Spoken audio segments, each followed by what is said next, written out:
Today I am doing maintenance on the Brooks B17 saddle. I took it off. I was planning to do just a quick maintenance job on it. However, on closer inspection, there's quite a bit more going on with this saddle than meets the eye. So let's do this. Before we start, disclaimer. This is what I'm doing to my saddle. I'm not saying you should do the same thing because some of the chemicals I'm going to use on this are really bad for leather. So yeah, right, let's do this. I'll explain as I go along. So let's go down to the desk and have a look. Right, on the desk in front of me, I have my Brooks B17 saddle. I have a couple of test bits of leather, which I'll go into in a moment.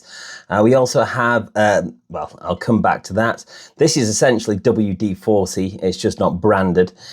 We have a spanner. I didn't get the actual spanner that comes with the Brooks B17 saddle, but I believe this should be the correct size. A rag, some wire brushes, some gloves, alcohol wipes, perma blue, which is where we're going to get a bit sketchy, and just off frame here we have a big bag of bicarbonate soda, baking soda.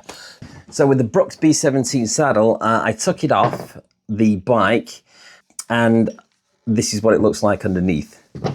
So here there is quite a bit of rust going on.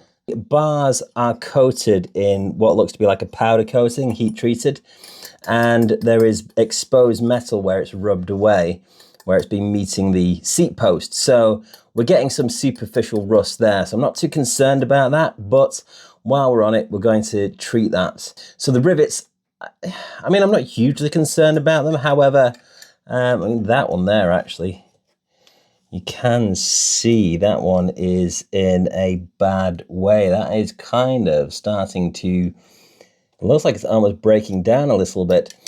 So those eventually, those will fail in time. How long, who knows? We've also got some superficial rust here where the electroplate coating's failing. So we've got some stuff going on there with it. So you could just use steel wool for this, but I have this, which is just a brush.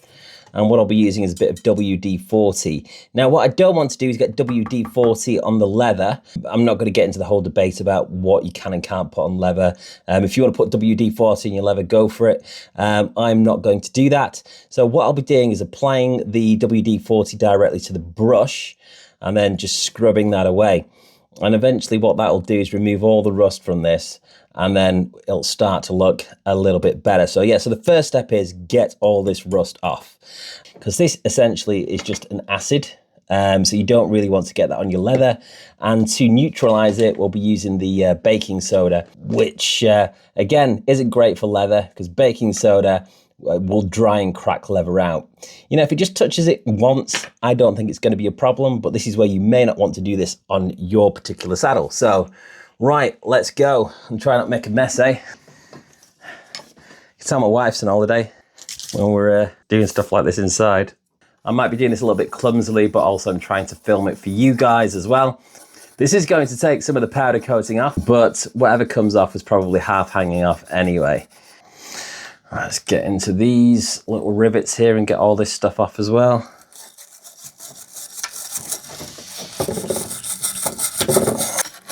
Right, I'm going to go away and scrub this and I'll come back to you once this is done. So, as you can see, we have most of the rust off there now. I've even been around this side. In there, and just giving this bit a bit of a brush as well. And that's got the rust, and we're kind of down now to like just black. I mean, listen, there's bits up there, but I ain't going to get into it. I'm going to damage the leather trying to get into all that. So that's looking good. Now, if we try to apply the perma blue now, we would run into issues instantly because the WD-40's making a protective layer. So what we're going to do is wipe it off with some alcohol. Alcohol will break down WD-40. Oh, if you don't believe me and I'm wrong, in a second the perma blue won't work because there'll be too much WD-40 in the way. But I don't think that's going to be a problem. I'm just going to get all that off. So another thing to mention is alcohol will dry out your leather, so don't get it on there. Now this perma blue, you need to dilute it. The instructions are on the bottle. I'm not going to go into how you dilute permablue. And this is an old lot I've got. It does actually go off apparently, so I don't know whether this is still good, but this is already diluted, so I ain't gonna worry too much. Right, so the reaction here, so if you watch this bit of metal, this reaction should be pretty instantaneous. So we don't want to get any of this on the leather. And there you go. So you can see now compared, if we just only do this side, compared to the other side, that should just start turning black. So this is a process called bluing.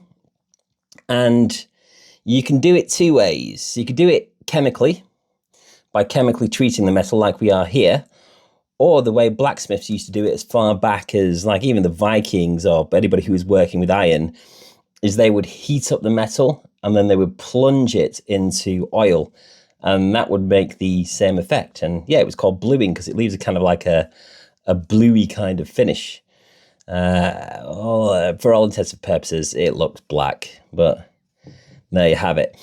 That black makes a protective coating. So that's a chemical reaction that's coating the surface of the metal, and that will not rust.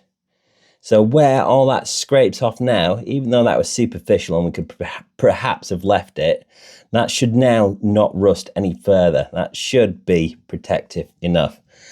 And you can see a bit potentially where we haven't got enough rust off here, but hey ho.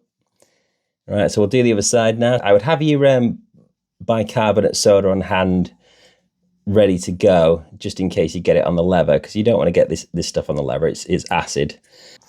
Right, so here we have the baking powder, the baking soda, the bicarbonate, and we're just going to apply some of this now, just sparingly. We don't want to get this onto the leather, because it'll dry it out. If you did get a little bit on it, it's not just going to like disintegrate it instantly. Just wipe it off. It's not the end of the world. Again, do this at your own risk, because that should have neutralized all of that acid now. So I'm just going to take this rag and wipe it all off. You can see there now that looks tons better. I didn't do anything to this. I'm just going to put some oil on that. Now I'm just going to take another purple rag I've got over to the side here, a different rag. I'm going to apply some WD-40 directly to the rag. And that's just because I don't want to get the WD-40 in the leather. And I'm just going to oil this up now. And that will put a protective coating on everything, which means hopefully that'll slow down any rusting we're going to get. Right, so I think we can say that looks tons better. Right, brilliant stuff. Okay, good. Right, I'm going to get rid of these gloves, WD-40 and all sorts on them. And that's all good, man. Right, so the next thing to do is apply the Proofide. So the Proofide, this is the Brooks approved solution. This is the stuff they say you should use. I'm not going to apply this with a rag because basically it's expensive for what it is. I mean, yeah, it's a tenner. I think it cost me like 12, 13 quid this. Yeah, but I mean, you don't get a lot for that money. And if you put a rag into this, most of it's just going to end up on the rag. So I'm just going to use my fingers. And we're just going to apply this in. Get this all over the saddle. So apparently you're going to leave this on and then buff it off. And this helps soften it and also puts a waterproof coating onto the leather as well. It's quite safe for your skin as well. I'm just using gloves so I don't make an absolute mess. So I'm not going to be too bothered about touching it on this side. And let's get all this on here as well. We'll get the underside as well, because the underside gets wet also. Is your Brooks saddle might have like a, especially if it's new, it might have kind of a frayed edge here, because that's like the natural edge of leather. If you've got a belt, you will see your belt has kind of like a slick edge, kind of like this here.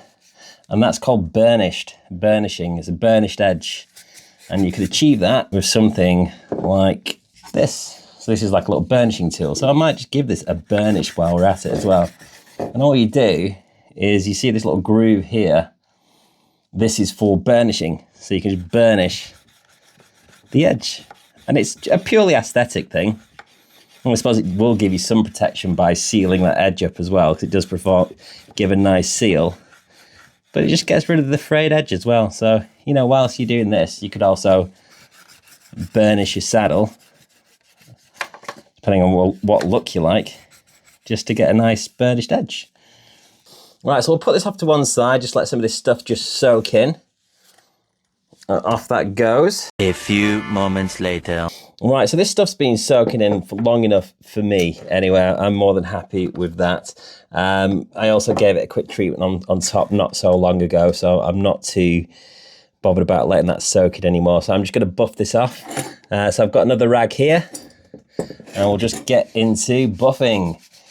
And we're going to get this to a lovely sheen. So just circular motion. And we're going to start to bring out that sheen. So I'll come back to you and we'll make this all shiny.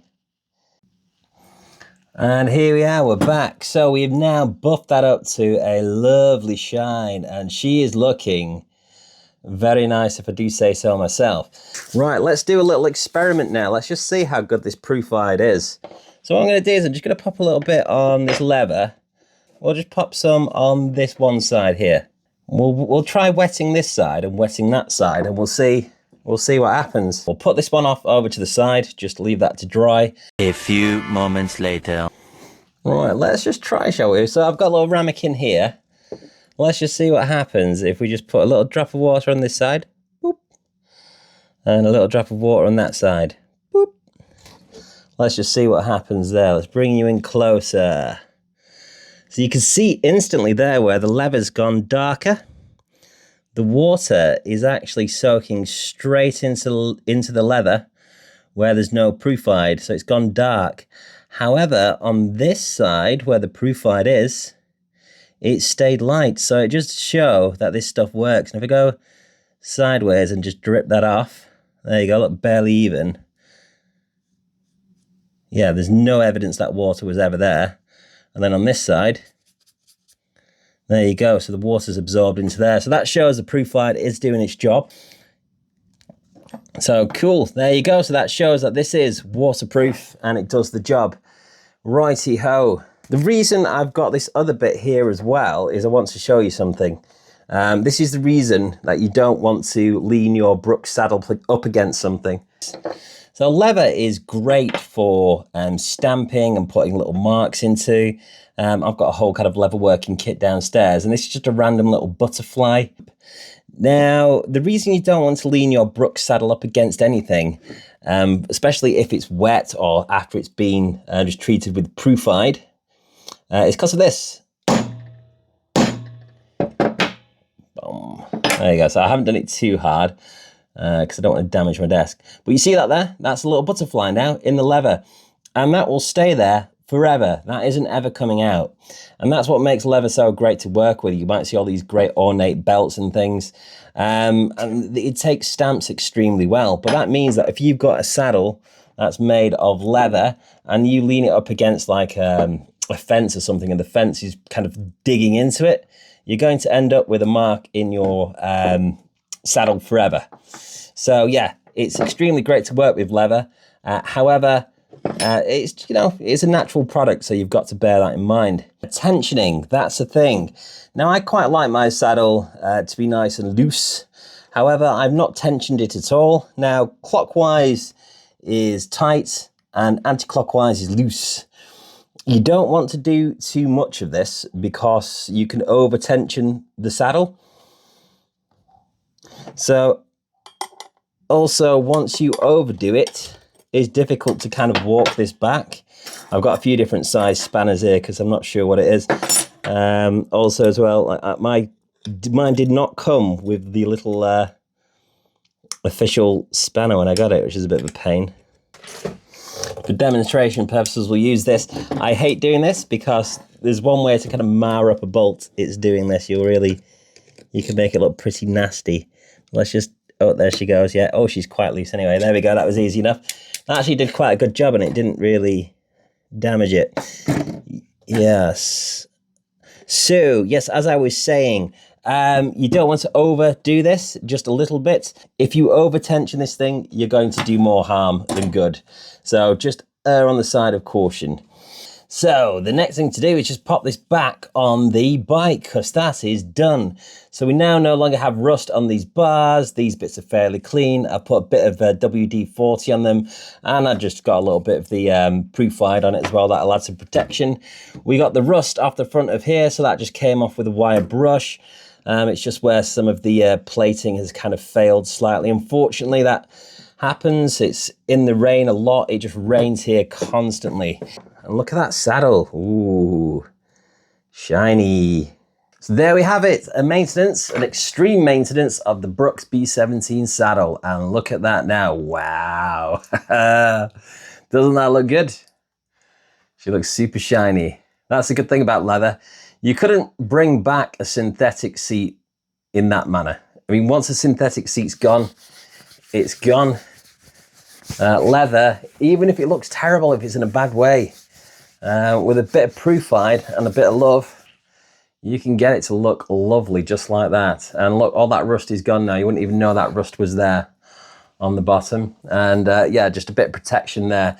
Maybe even just like a little dab of grease, rubber dab of grease on them, a bit of bike grease, and just coat them. And that would probably protect it. Just be careful not to get it on the leather. You don't want to put anything on the leather other than Proofide. So there we go. Well, thank you very much for watching.